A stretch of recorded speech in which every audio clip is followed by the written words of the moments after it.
we should be starting. And I guess we should start with introductions. So first, I will start with myself. My name is Agata Kowalewska, and I'm faculty in the UF Center for European Studies. The UF Center for European Studies is a Jean Monnet Center for Excellence and the Title VI National Research Center for Europe.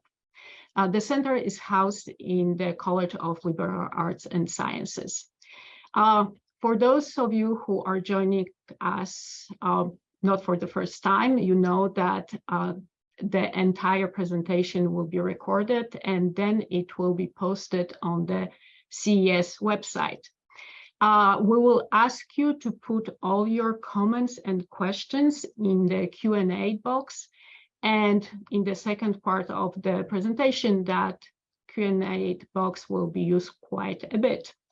And now, as you know, we are in the series about Slavic mythology. And today we are going to talk about fantastic beings and of folk beliefs. Our speaker today is Mr. Witold Vargas, and Mr. Vargas is an artist, author, and co-author of multiple books about magical creatures. He's also a teacher and a storyteller. Mr. Vargas and his co-authors, Paweł Zich, created a series of books about demons, beasts, and folk beliefs. And the combined title of that series is Legendash. And Legendash is something that will be probably best described as a dictionary of legends. One of the books that is part of this series was an inspiration for a very well-known computer game, Wild Hunt, and it is one of the games in the series The Witcher. The Legendash and the series of books that they have created was also used by other authors for writing their own short stories and novels, was used to compose 2 symphonic pieces, was used to create lessons for children, graphics, and also some tattoos. Our speaker today was born in Bolivia and into a Polish and Bolivian family, and he was raised by his grandmother, and she's the person responsible for introducing him to alternate realities, to cosmology, and to a perception of reality that is touched by magic. Mr. Vargas asked me to share with you a PDF file that has a list of different characteristics that are associated with those magical creatures. They may be habitats or realms, or how do they interact with humans. So that list will show up shortly in your chat box. And if you can go through the characteristics, and later on you can ask Mr. Vargas about the characters, creatures that are of most interest to you. So without further ado, Mr. Vargas. Thank you. Thank you very much for the introduction. I'm very happy to share my knowledge with people from abroad, Poland. That's the first time, so I'm a little nervous. I hope I will tell the most important, because in 45 minutes it's very short time to tell that huge topic, which is the Western Slavic demonology. It's not exactly mythology. It's more linked to the beliefs in the countryside now, or better, maybe 100 years ago, because it's fading out nowadays. But there are many books that have been written and preserved the beliefs, and they still exist partially in some regions. Anyway, I would like to begin by explaining something you maybe all know very well. Who are the Slavs? and who are we, the Western Slavs. And for that, I will share my screen. I pass through it very quickly, very fast, because that I think that everybody knows. All that is painted in red in the map of Europe that are Slavic countries. Of course, the biggest one, Russia, is not exactly Slavic in his whole territory, but it looks nice when you see just such a big red color on the map. And Western Slavs are just the 4 countries that are here on the left. The separated ones in the south that are South Slavs. So we say that Slavic countries are those that speak Slavic languages. That's all. That's not a unity culturally. We share some similar things, some similar beliefs, traditions, but we share similar traditions with other countries that are not Slavic too.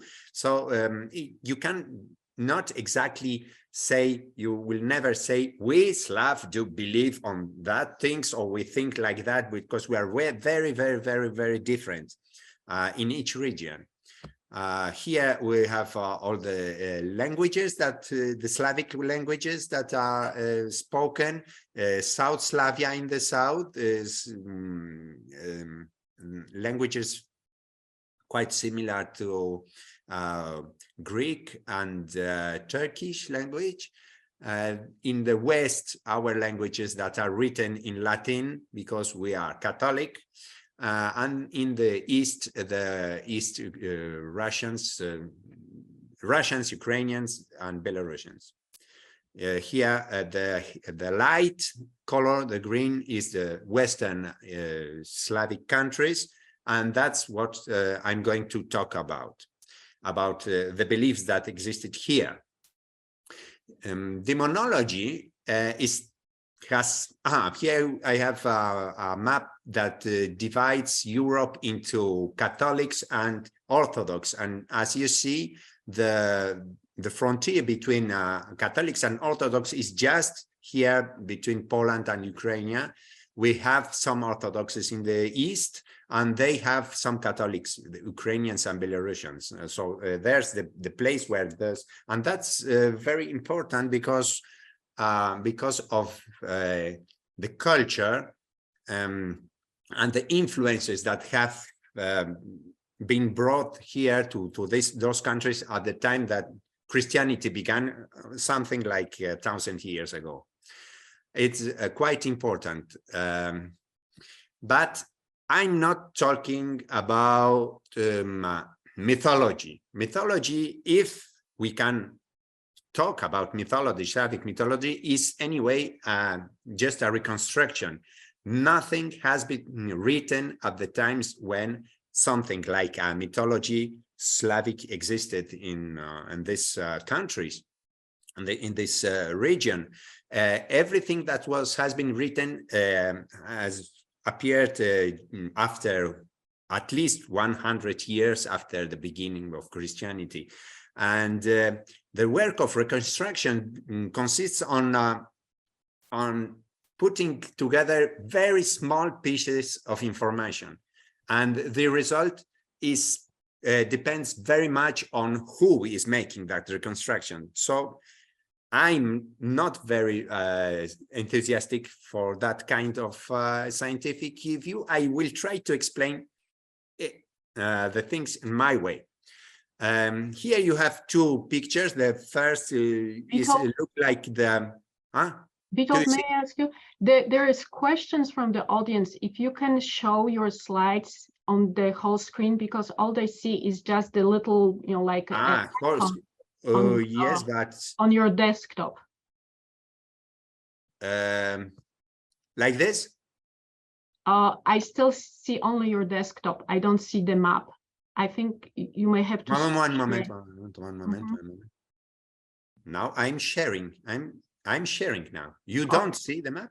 I don't see the map. I see just your desktop and the little icons of the Okay, maps. okay.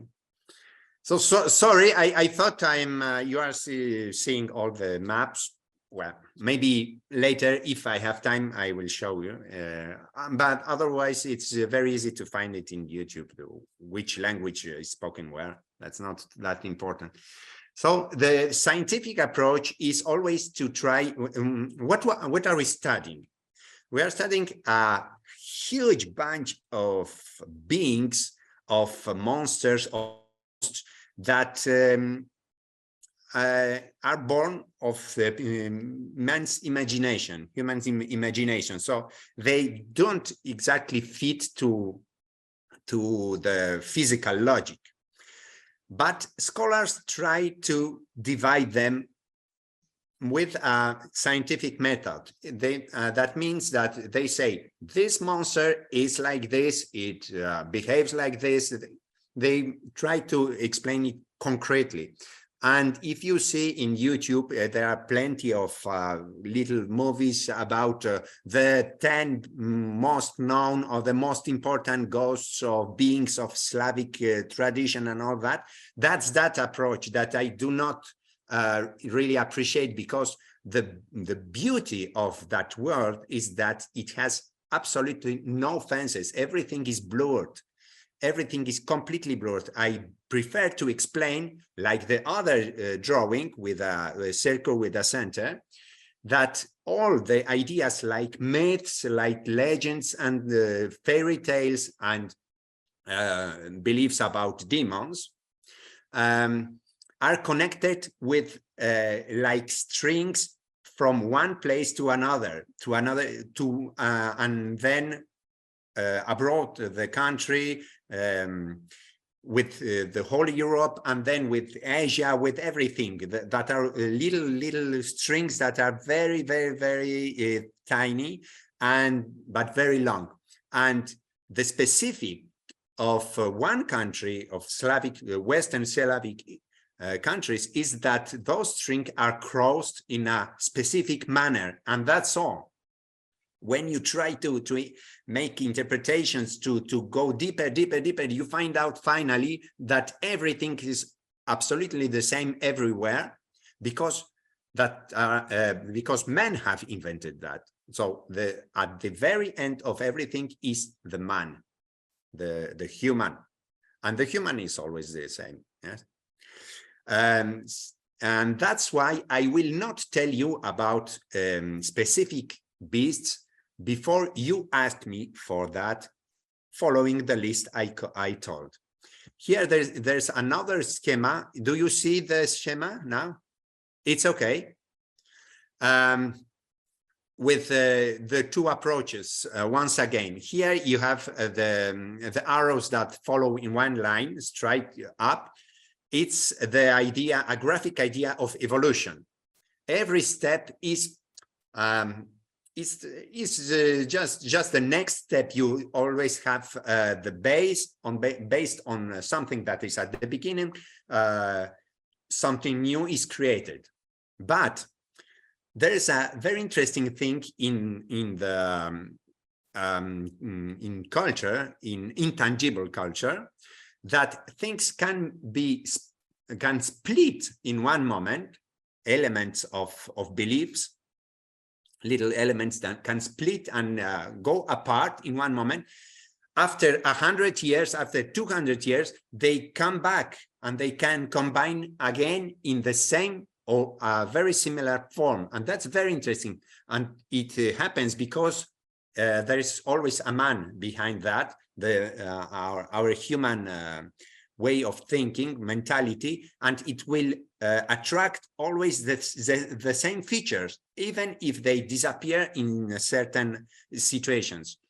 You can compare that to evolution in animals. The animals, at a certain moment of evolution, they all begin to fly, and when they begin to fly, they become similar again. If you see a butterfly, a bat, and a bird, a little bird, they are very similar, but they didn't evolve one from the other. That's why just to have the more time for the Q&A, I will explain what is my method. And now I will try to show you a big thing, but I hope you will see that it's okay. Do you see that? Yes, now okay. Okay, there's a big tableau. Here, vertically, you have all the beasts I gathered from many books, from my travels, from speaking with people, everything. And as you see, I'm scrolling it, and it goes till 300, and that's not the end of the list.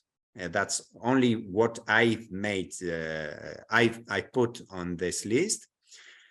All that names that are monsters, beings, or demons that live somewhere. Sometimes in a big, large region, sometimes in a very narrow point of the map. And here, horizontally, I have all the features that are in the list. And my work was just to put together the vertical columns with the horizontal lines and see where does it fit. And that's all. Only like this, with this method, you can say, you can tell that one monster belongs to the same group with another, just for one feature, or for two, or for three. Even those monsters, they vary in different regions of Poland. They have, for example, the same name, but the different shape, or different manners, or another name, and all the rest is the same. So it's not easy to tell one name, one kind of features, one character, and one habitat, and to be sure that that being always lived there, as it's told in the YouTube films. When you see, oh, the Leshy, he always lives in the woods. Okay, but that's not exactly how you should understand that. And we have that list, and I can open now the one that I've shared with you.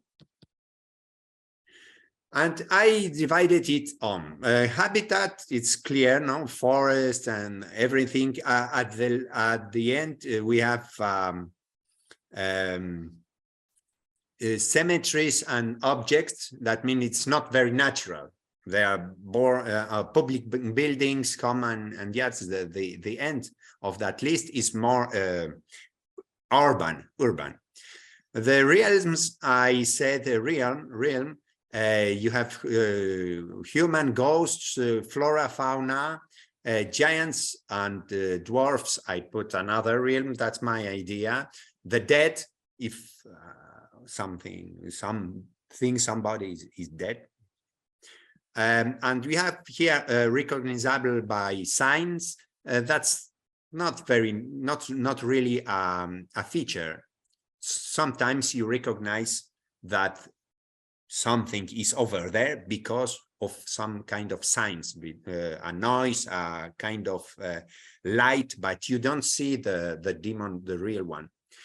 Later on, you have attitudes, positive toward humans and negative toward humans, because the truth is that none of them are really evil, and none of them are really good. They are like life. Life is life. Once it's good, one day is nice, the other day is crazy. And that's a little misunderstanding, because sometimes people say, oh, why are you talking about demons? Demons should be evil, but the evil of demons is a Catholic, Christian idea. That means everything that is not Jesus Christ, not an angel, not a saint, must be evil. And that's how the old religions have been transformed, and all the old beliefs and the beings that were gods or half gods or heroes have become demons, and then demonized on a Catholic sense, that mean that they became all evil, but that's not like this in reality. Anyway, you have some features negative, and you have some positive ones. The positives are, as you see, the list I made up is much longer. That's a sign. And now I think we can already start. I will just react to 3 features. We will try to put them together, because the list I've made, it can be changed. I put one feature, and I put in order all the demons that will fit to that feature. So you will see what is the result.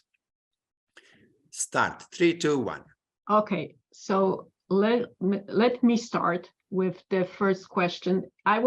You said that the public buildings are, it's a environment built by humans, but can you give us an example or tell me something about a demon that lives in a public building, and it may be related to something dead and have a negative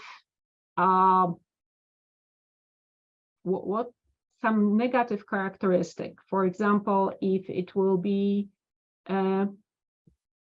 destructive, so a destructive demon from the public building that is dead. Okay, I take those 3 features. Yes, well, all right. Okay, we will do that. And here we have, first of all, choose all the list, and public buildings, yes, the number Q, the letter Q. Here, from 1 to 18, we have public buildings. To 19. From 5 to 18. From 5 to 18. We have this public. A, when you have C, the letter C, that means a cemetery. When you have an R, it's normal, and A, R, there's ruins. Okay. R, ruins, cemeteries, and A, that's other places, other. And then now when I choose that and I put negative destructions, yes? Yes, so I ask for the demon to have a destructive attitude. Yes. Well, you have illnesses, you have, it's mortal, it eats his prey. So I take mortal. Okay, so okay.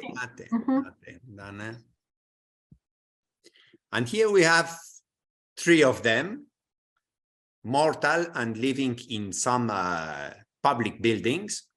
And let's see who are them. So well, when you say mortal, is they are they deadly? Deadly. Okay, so they kill. They kill. They kill. Okay. It's the list. It's not very interesting, but anyway, I'll show you. The first of them is but I hope. Okay, something that worked yesterday doesn't work today, but I have a way. The first one is the Vishelets. Vishelets, that means the hanged. Hanged man. hanged man, and I have here the book. Do you see the? Yes, I see the book. Okay. The Okay. image sort of disappeared, but so Vishelets. okay. So that's my demon. That's the ghost of somebody that committed suicide. Of course, committing suicide is, from the time of Christianity, is a heavy sin, and it has been mixed with the idea of death, because before Christianity, to die was completely something completely different. It was not a bad thing. Normally, somebody that died, it just depends to which kind of life he provided, that after life, in his death life, he interacted with people in a different manner. That's the beginning of all the ideas of vampires, of well,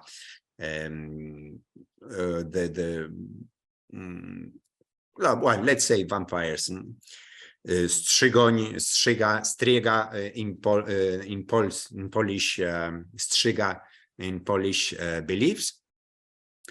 But then the interesting thing is that the hanged, hanged man, the hanged, the Vishelets, after death, the most precious part of him was the string. The string had magic properties then, but the corpse had to hang until the string gets broken itself. After a long time, and then the string got special magic powers, especially for young women that could take a little bit of that string to make powder and to give to his beloved to drink, so that the beloved will fall in love in her. Yes. So you can imagine that when Vishelets fell down and began to walk like this in this picture, suddenly a group of young women began to run after him, and to catch the string, to have at least a little piece. Of course, it's quite funny. I don't really believe it ever happened, but it should. Following the stories, it happened like that. And moreover, we had the how you call the cat, the man that executes, the executor, no? The executor? Yeah, the executor. Mm-hmm. He, in the Middle Ages, when those beliefs were very strong, he had a special kind of business, because he had those strings, and young women did come to him to ask to buy a little bit of that string to make the magic powder. That's very funny. Okay, this is for the Vishelets. Now I have to close and to reopen. It's a pity that I can't do it. The other one was the dragon. Okay, as it comes, I will not show, or maybe it's.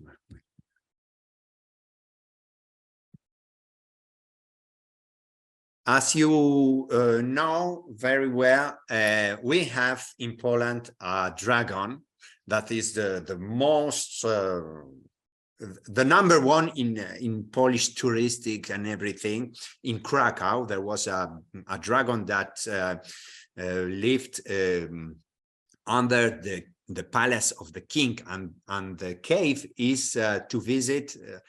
You can visit it until today. and we have a special sculpture in front of it, and you can visit. You can see the dragon, and this story is so popular that it had killed all the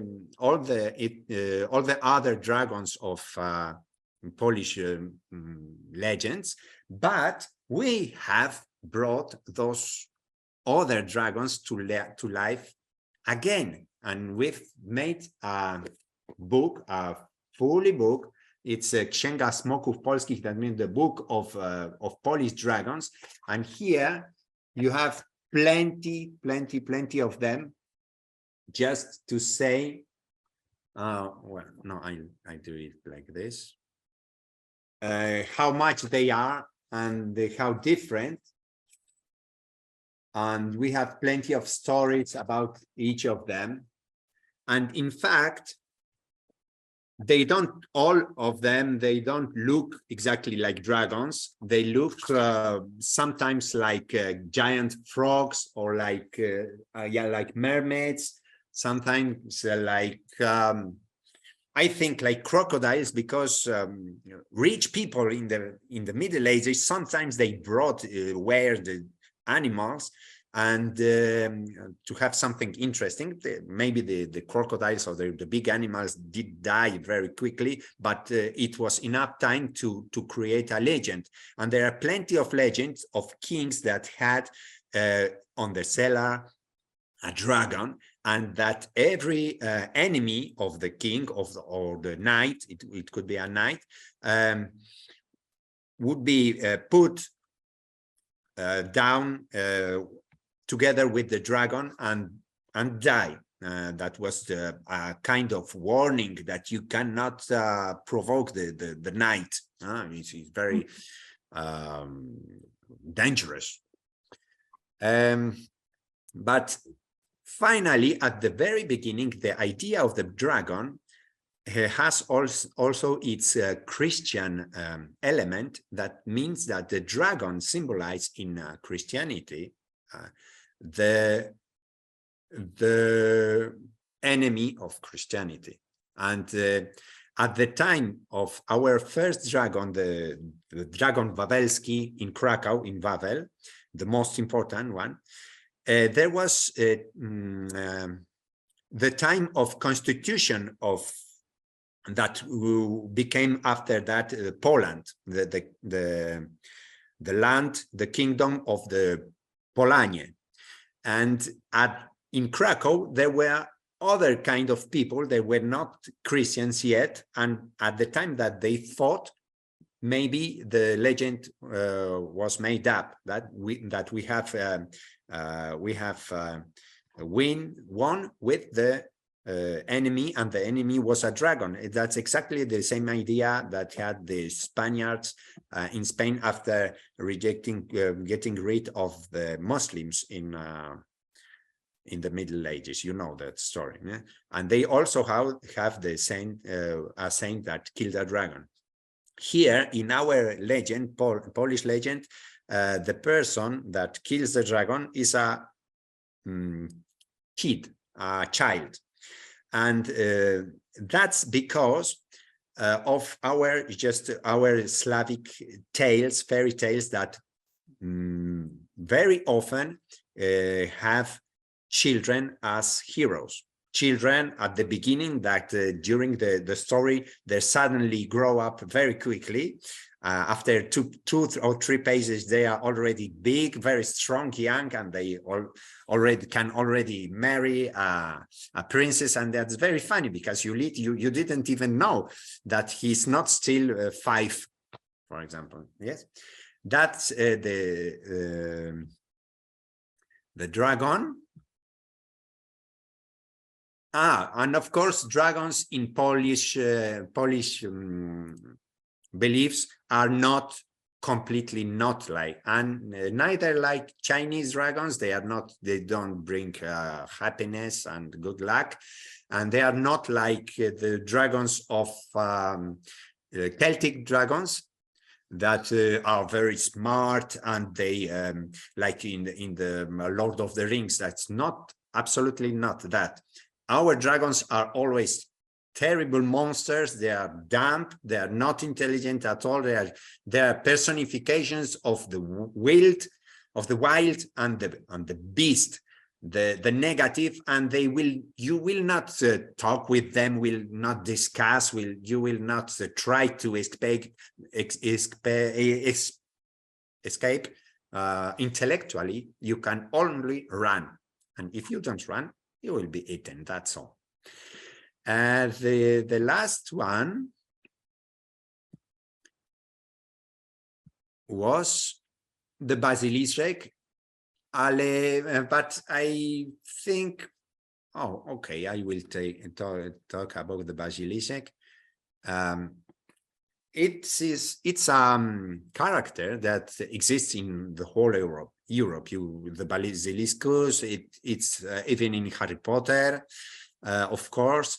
And the story of the basiliscus comes from the Mediterranean region, from ancient Rome, where the basilics were the first churches at times when the churches began to grow in Christians grow in number, and they needed big buildings, and those buildings were in fact kind of supermarkets. And that was a basilica, and the basilics have been changed into churches because only there all the Christians could enter, and the shape of the Roman supermarket became the shape of the churches after. From that time, the ceiling like this, and the two towers in front, and everything.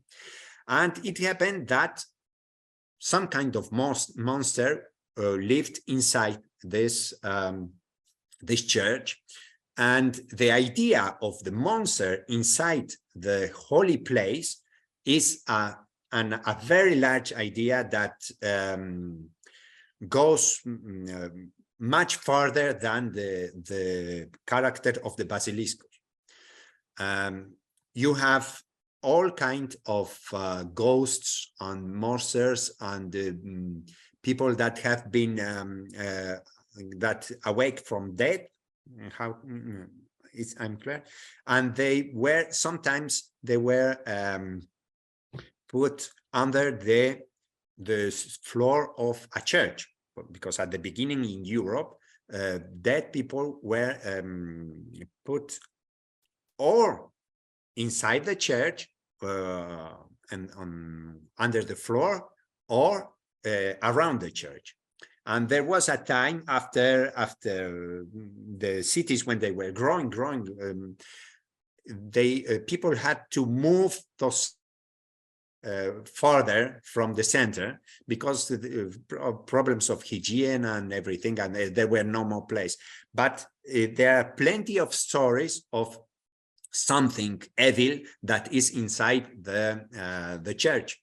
And I think that the question that was put, who chose those characteristics, I think that he was thinking about that, because even in the Wiedźmin, in The Witcher, the book and the game, you have the Strzyga, that is the first popular fairy tale that inspired Sapkowski to make the Witcher. The first story that was taken from folk books was the story of a soldier that had to enter a church to kill or to fight a monster that was inside, and that was the Strzyga.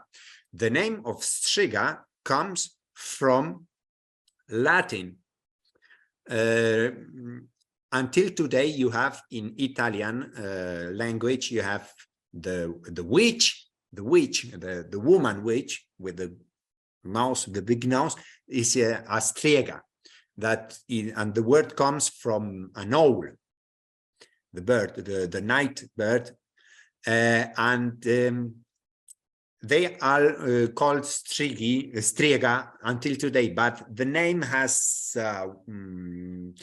went up until here to the Slavic countries. And Striga is exactly a kind of vampire here, because everything that died and had some weird stories before dying wake up after death as a monster. And if it happened to be a noble woman, it was buried inside the church. So you had a noble woman that had an evil soul that woke up after death and was very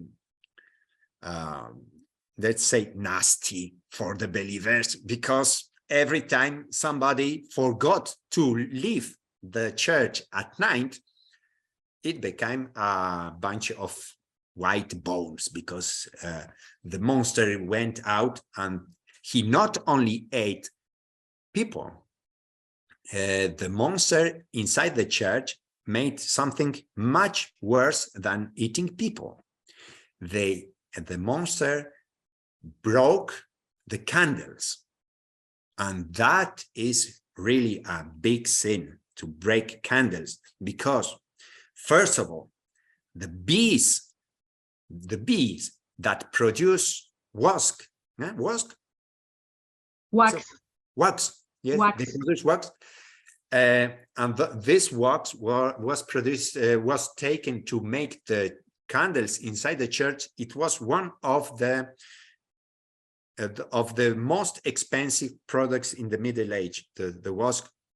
And people paid taxes with wax, where people were punished by if they had to pay wax with wax. The wax was very important, and it was a holy thing.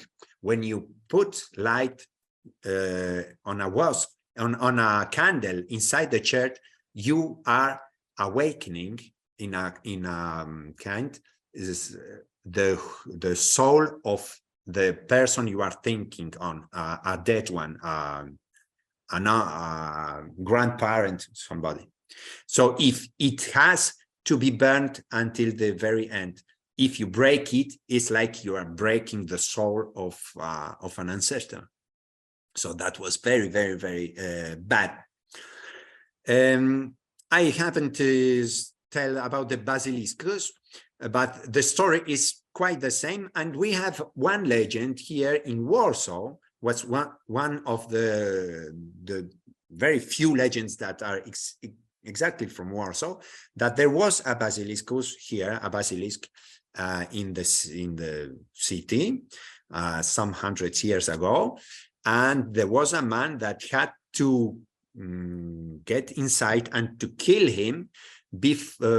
And the man was he was a thief or a murderer, I don't know exactly, but he was supposed to be punished getting down, because nobody could survive the meeting with the basiliscus, because the basiliscus with his eyes put everything change in stone. Yes, and he went down with a suit made of mirrors, and that was his idea. He made he put mirrors all over his body, and when the basiliscus saw through with his eyes the rays, I don't know what, the thing that changes people into stone, it came back to him, and the basiliscus was annihilated. But there are many others legends about how to fight the basiliscus, and I even have some little parts of a basiliscus I found sometime once in a cellar, but I have no time now to go to bring it. Maybe I'll put it after in a comment if you remind me. Okay, that are the three characters, and we are just 18. We are 48. So we have just a few minutes to answer to any other question. So there's actually a slightly different question that was submitted. And the person states that she noticed an overlap between the names of magic workers and wise ones. And do you see, do you know how this overlap may be attributed? So the magic and the wise ones, well, in your research about the magical creatures, did you see that overlap? And if you did, can you explain okay. Not exactly, because first of all, the wise, that means what exactly? That they are wise? Yes, wise, smart. Smart. Mm-hmm. Magic workers or wise ones? I don't really remember, maybe I'm wrong, but I don't really find any wise Okay. monsters. They have their way of life, they habits, they behavior that is specific, but not really wise. Some people are taken for being kind of demonic. They have special powers. Let's say the witches, the witchers, because we do have, yes, witchers here, witchers, and kind of healers. Yes, for example, the shepherds are called Of course, we don't even have sheep now, but we had shepherds before. The shepherds were supposed to be wise, to be like a kind of magic. Musicians, we have all kind of professions that are connected traditionally with magic and with kind of wiseness. But among the creatures, I don't really find in my memory now at least one that could be really wise. Rather dangerous, quick, not even smart, I wouldn't say.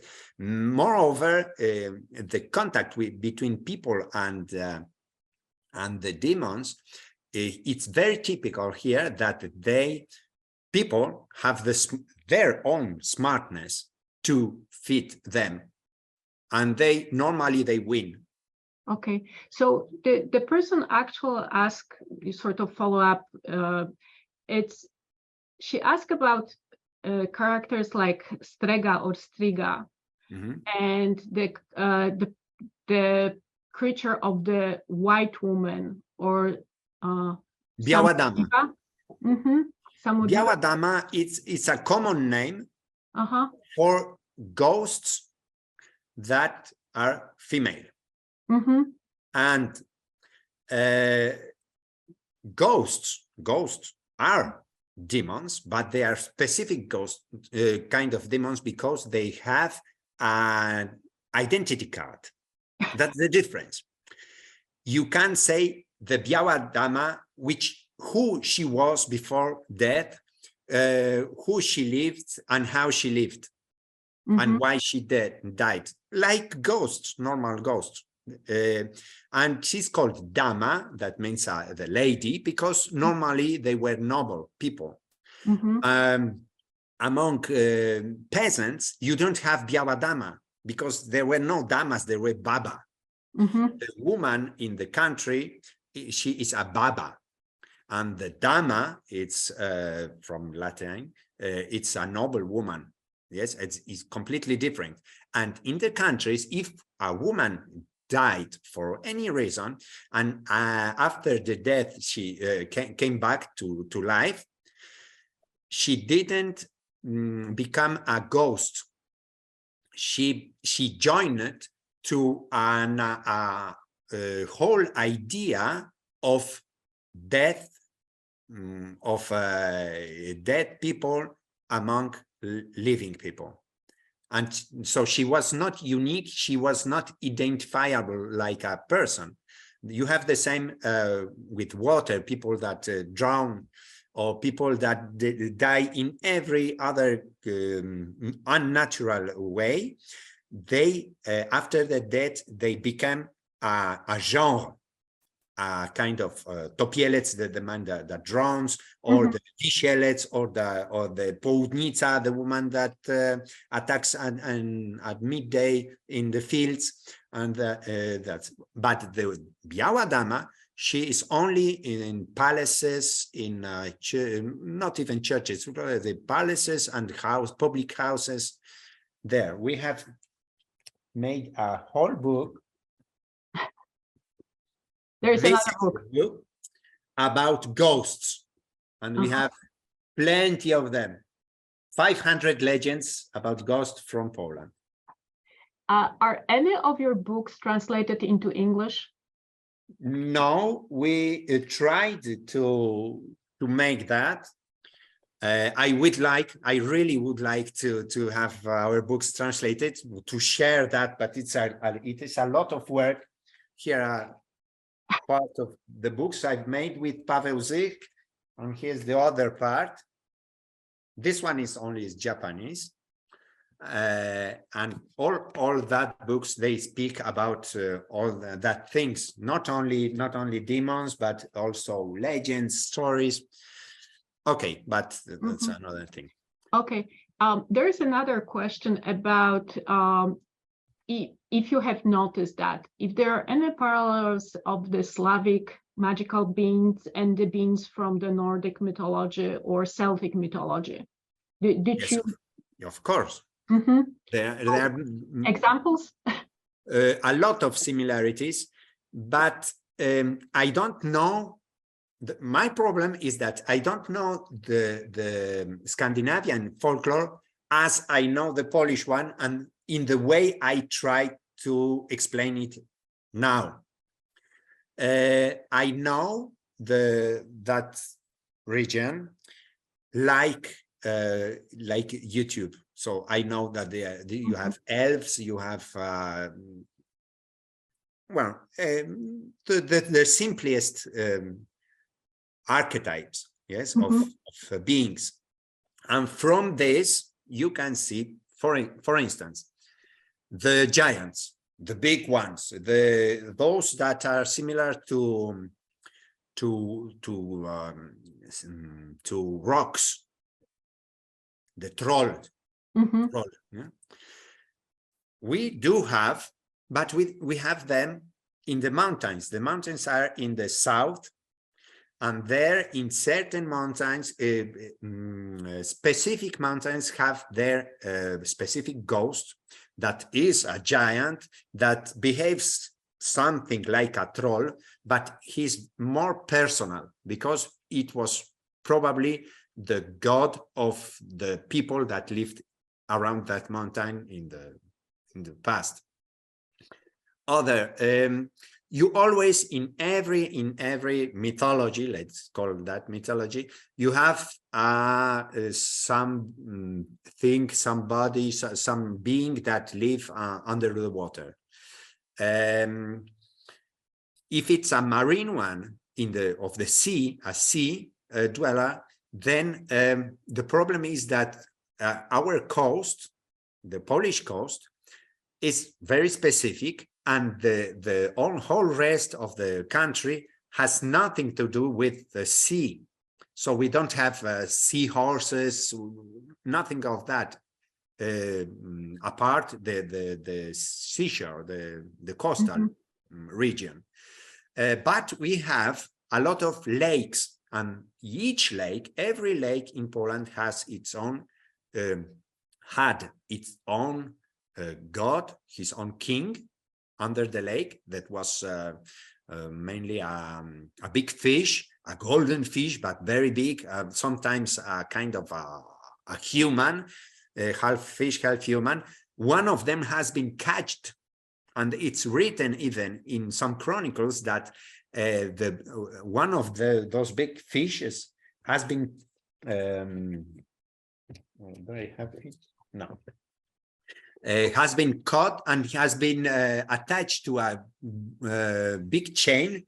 And here it is, the kingfish, the king of fish. And here are people that are trying to catch him. See, Yeah. we have that. Oh, okay, but going back to Scandinavia. So in those very large topics, it's exactly the same. We have the evil, the good ones. We have the ghosts of the forest. Yes. The difference is maybe that in Scandinavia, they writers and let's say scholars, not exactly scholars, but writers, they have put together all that in a much more in a better way than we have done as Polish people. They their stories, their legends have been very have been noted, have been written down, and everything is there.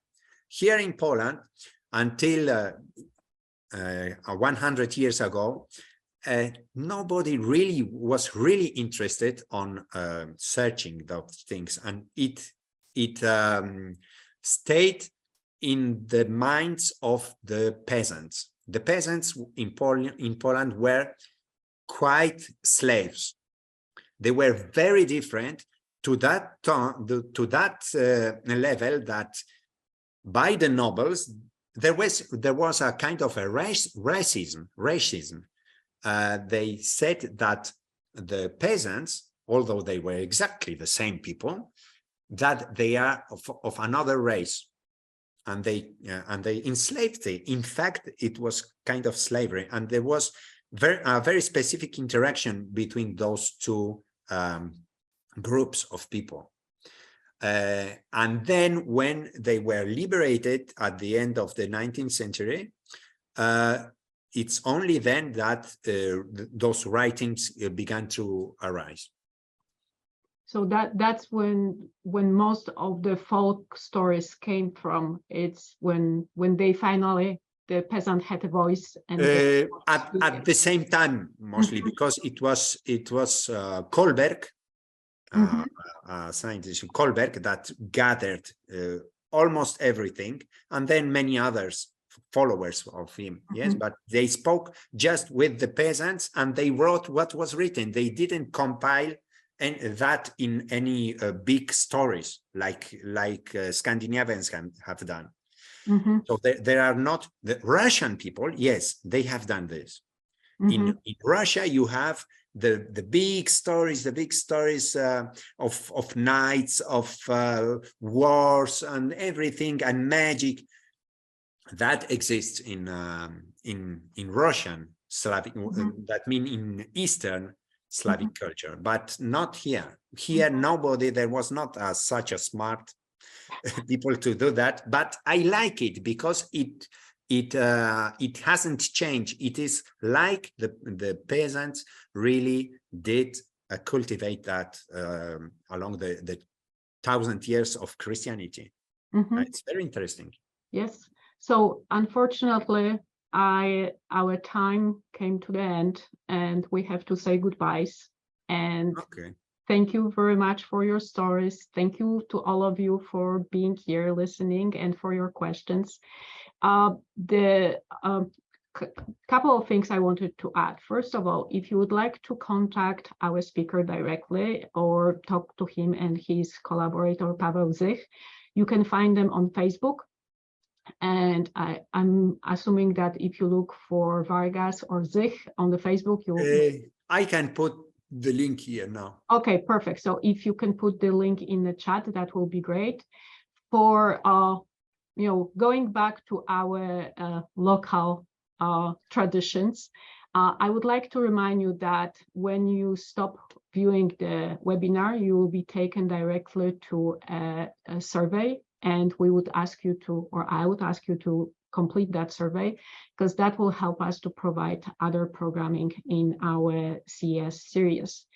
And for for those of you who are passionate about Slavic mythology and Slavic magical creatures, unfortunately, this is the last meeting of the series that we prepare this spring. The next edition or the next part of Slavic mythology series will come back most likely in the spring of 2025. So unfortunately, we have to wait almost 2 years until we meet again.